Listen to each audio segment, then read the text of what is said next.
Hi friends, welcome to our channel Kammanaina Ruchulu. నేను ఇవాళ బ్రేక్ఫాస్ట్లోకైనా లంచ్లోకైనా పర్ఫెక్ట్గా సూట్ అయ్యే టమాటా పచ్చడిని మంచి హెల్దీ కాంబినేషన్లో చేసి చూపించబోతున్నాను. ఇది సీజనల్ వైజ్గా చేసుకునే రెసిపీ అండి. టేస్ట్ అయితే చాలా చాలా బాగుంటుంది. పైగా ఈ కాంబినేషన్లో చేసే పచ్చడి వల్ల ఇమ్యూనిటీ కూడా పెరుగుతుంది. కాబట్టి వీడియోని అస్సలు స్కిప్ చేయకుండా లాస్ట్ వరకు చక్కగా ఫాలో అవ్వండి. అప్పుడే మీకు రెసిపీ పర్ఫెక్ట్గా అర్థమవుతుంది. ఈ రెసిపీ కోసం ముందుగా కడాయిలో ఒక 2 టేబుల్ స్పూన్స్ ఆయిల్ వేసుకొని హీట్ అయినాక ఒక పిడికెడన్ని పల్లీల్ని వేసి లో ఫ్లేమ్లో వేయించాలి. ఈ పల్లీల వల్ల పచ్చడికి మంచి ఫ్లేవర్ వస్తుంది. మీరు పల్లీల ప్లేస్లో నువ్వులైనా తీసుకోవచ్చు. ఈ పల్లీలు కాస్త దోరగా ఫ్రై అయినాక దీంట్లోకి 1 టేబుల్ స్పూన్ జీలకర్ర కూడా వేసుకోవాలి. మీరు పల్లీల ప్లేస్లో నువ్వులు తీసుకునేటప్పుడైతే నువ్వులు జీలకర్ర కలిపే ఫ్రై చేసుకోవచ్చు. ఇవి 2 చక్కగా ఫ్రై అయినాక ముందుగా కట్ చేసి పెట్టుకున్న పచ్చిమిర్చిని వేసుకోండి. ఈ పచ్చిమిర్చి మీ ఘాటుకి తగినన్ని తీసుకోండి. నేనైతే పెద్ద సైజు టమాటాలు 3 తీసుకుంటున్నాను. సుమారుగా ఒక 200 గ్రామ్స్ వరకు ఉంటాయి. దానికోసం నేను ఒక 7-8 పచ్చిమిర్చిని అయితే ఫ్రై చేసుకుంటున్నాను.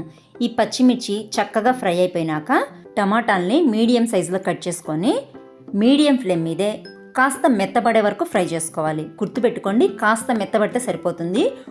పూర్తిగా మెత్తగా ఫ్రై అయిపోయి స్కిన్ వేరవలసిన అవసరం అయితే లేదు.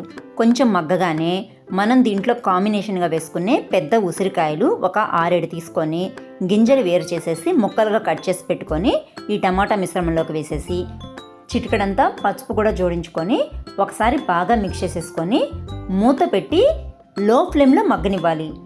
ఎంతసేపు మగ్గనివ్వాలంటే మనం వేసిన ఉసిరికాయ ముక్కలన్నీ పూర్తిగా సాఫ్ట్గా అయ్యే వరకు మగ్గించుకోవాలి.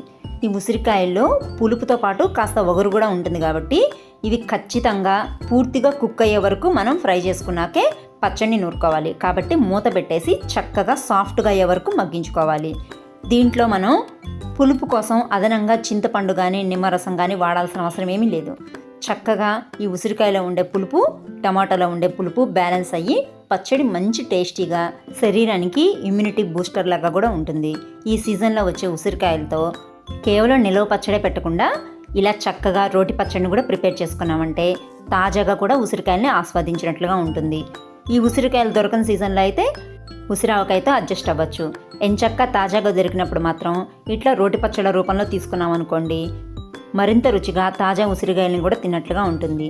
దీంట్లోకి రుచి సరిపడా ఉప్పును కూడా వేసేసి పల్స్ మోడ్లో గ్రైండ్ చేసుకోవాలి. ఈ పచ్చడిని మీరు బ్రేక్ఫాస్ట్లోకి అయితే ఇలాగే డైరెక్ట్గా తినేయచ్చు. పల్స్ మోడ్లో గ్రైండ్ చేసుకోవడం వల్ల కాస్త నోటికి మధ్య మధ్యలో పల్లీలు తగులుతూ చాలా టేస్టీగా ఉంటుంది పచ్చడి. రోలు ఉన్న వాళ్ళైతే ఎంచక్క రోట్లో రుబ్బుకుంటే ఇంకా బాగుంటుంది. దీనికి కాస్త పోపు వేసుకున్నాం అనుకోండి, అన్నంలోకి పర్ఫెక్ట్గా ఉంటుంది. పోపు కోసం 2 టేబుల్ స్పూన్స్ ఆయిల్ వేసుకొని హీట్ అయినాక 1 టేబుల్ స్పూన్ పోపు దినుసులతో పాటు 2 ఎండుమిర్చి, కాస్త ఇంగువ, 1 రెమ్మ కరివేపాకు వేసుకొని ఎర్రగా వేగించుకుంటే సరిపోతుంది. మీకు ఇష్టమైతే చిదిమి పెట్టుకున్న 4 వెల్లుల్లి రెమ్మల్ని కూడా వేసుకొని పోపులోనే ఎర్రగా ఫ్రై చేసుకున్నాక పచ్చడిలో మిక్స్ చేసేసుకుంటే సరిపోతుంది. నేనైతే వెల్లుల్లిపాయలు వేసుకోవట్లేదండి, మీకు నచ్చితే కనుక వేసుకోవచ్చు. ఈ పోపుని పచ్చడిలో వేసుకున్నాక ఒకసారి బాగా మిక్స్ చేసేసుకొని సర్వ్ చేసుకోవడమే. అంతేనండి, ఎంతో టేస్టీగా బోలెడన్ని ఇమ్యూనిటీ పవర్స్ ఉన్న టమోటా ఉసిరికాయ పచ్చడి తయారైపోయింది. వీడియో నచ్చితే కనుక తప్పకుండా లైక్ చేసి షేర్ చేయండి. ఇలాంటి మరిన్ని టేస్టీ అండ్ హెల్దీ రెసిపీస్ కోసం ఛానల్ని సబ్స్క్రైబ్ చేసుకోండి. Thanks for watching.